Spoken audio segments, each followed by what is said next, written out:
সুপ্রিয় অষ্টম শ্রেণীর শিক্ষার্থীরা, ইউনিটি এডুকেশন বিডি চ্যানেলটিতে তোমাদের স্বাগত।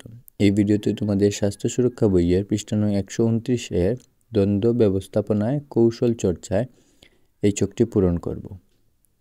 এই ছকটিতে ঘটনা বা পরিস্থিতি যার সাথে দ্বন্দ্ব সমাধান করার জন্য তখন যে কৌশল নিয়েছিলাম, ওই ঘটনা আবার ঘটলে যে কৌশল ব্যবহার করে দ্বন্দ্ব সমাধান করতে চাই, এই ছক দুটি পূরণ করব। তাহলে চলো শিক্ষার্থীরা, আমরা এই ছকটি পূরণ করি। দ্বন্দ্ব ব্যবস্থাপনার কৌশল চর্চায় প্রথমে ঘটনা বা পরিস্থিতি। আমি ক্রিকেট খেলা দেখছিলাম, তখন আমার বোন এসে বলল যে কার্টুন দেখবে। এই নিয়ে আমাদের দুজনের মধ্যে দ্বন্দ্ব সৃষ্টি হলো।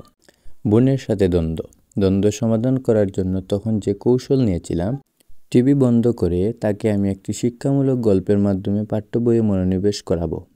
ওই ঘটনা আবার ঘটলে যে কৌশল ব্যবহার করে দ্বন্দ্বের সমাধান করতে চাই, আমি আমার মা বাবাকে ডাকতাম, তারা দ্বন্দ্ব সমাধান করে দিতেন।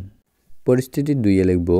স্কুলের প্রতিযোগিতায় আমি এবং আমার বন্ধু দলে গান গাইব, কিন্তু আমরা যে গান পছন্দ করেছি সেটা তার পছন্দ না, আবার তার যে গান পছন্দ সেটা আমাদের মুখস্থ না।